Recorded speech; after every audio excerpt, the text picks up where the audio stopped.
दो सीट पर बीजेपी ने पुराने चेहरों को हटाया। पौड़ी हरिद्वार सीट पर नए चेहरों को बुलाया। बलूनी त्रिवेंद्र की आसान नहीं डगर। क्या बीजेपी की इस बार चलेगी लहर? उत्तराखंड बीजेपी ने इस बार लोकसभा चुनाव में जहां 3 सीटों पर कैंडिडेट्स रिपीट किए हैं, तो वहीं 2 सीटों पर नए चेहरों को मौका दिया है। पौड़ी हरिद्वार सीट से पूर्व सीएम तीरथ सिंह रावत और निशंक का टिकट काटकर अनिल बलूनी और त्रिवेंद्र सिंह रावत को चुनावी मैदान में पार्टी ने उतारा है।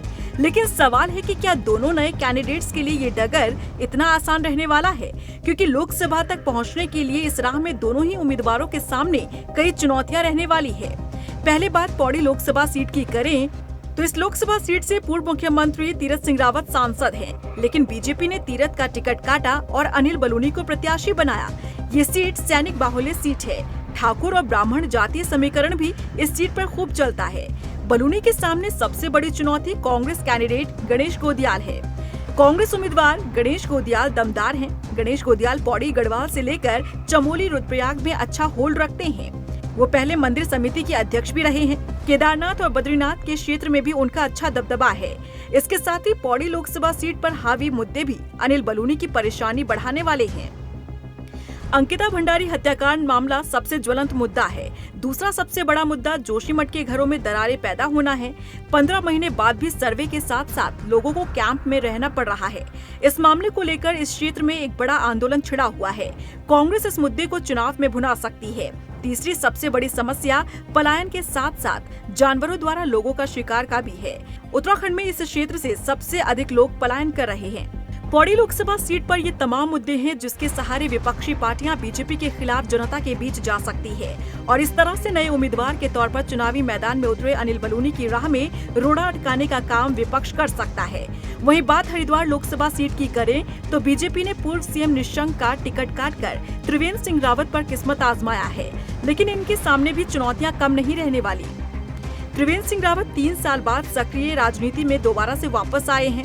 मुख्यमंत्री पद से अचानक हटाए जाने के बाद से ही वो अलग थलग पड़े थे। हरिद्वार सीट पर सबसे प्रमुख मुद्दा गन्ना किसानों के भुगतान का है। हरिद्वार लोकसभा सीट पर तराई के इलाकों में किसानों का अच्छा खासा दबदबा है। किसान लगातार सरकार से गन्ना भुगतान की मांग कर रहे हैं। कांग्रेस किसानों के मुद्दे को लगातार उठाती रही है। इसके लिए पूर्व मुख्यमंत्री हरीश रावत भी लगातार मौन व्रत और किसानों के बीच जाकर उनकी आवाज उठाते रहे हैं। तराई के इलाके में बाढ़ भी एक बड़ा मुद्दा रहा है। बीते मानसून में लक्सर, मंगलौर, खानपुर और निचले इलाकों में बाढ़ आई, जिसमें कई गांव के गांव डूब गए।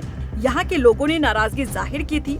लोगों की नाराजगी जनप्रतिनिधियों को लेकर है, लेकिन खामियाजा इस लोकसभा चुनाव में त्रिवेंद्र सिंह रावत को उठाना पड़ सकता है। हरिद्वार की डेमोग्राफी और खानपुर के विधायक उमेश कुमार भी बीजेपी के लिए मुसीबत बन सकते हैं। हरिद्वार भले ही धर्मनगरी और हिंदुओं की सबसे बड़ी सीट हो, लेकिन यहाँ पर मुस्लिम आबादी 35% है। 11 विधानसभाएं हरिद्वार लोकसभा सीट में आती है, जिसमें हरिद्वार शहर, रानीपुर, ज्वालापुर, भगवानपुर, झबरेड़ा, पिरानकलियर, रुड़की, खानपुर, मंगलौर और लक्सर में अच्छी खासी मुस्लिम वोटर की संख्या है। हालांकि हरिद्वार लोकसभा सीट की बात करें तो ये सीट त्रिवेंद्र सिंह रावत के लिए कोई नई सीट नहीं है, क्योंकि वो खुद इस लोकसभा क्षेत्र के अंतर्गत आने वाले डोईवाला विधानसभा से विधायक और मंत्री के साथ साथ मुख्यमंत्री तक का सफर तय कर चुके हैं। इसके साथ ही मुख्यमंत्री पद से हटाए जाने के बाद भी लगातार वो हरिद्वार में सक्रिय रहे।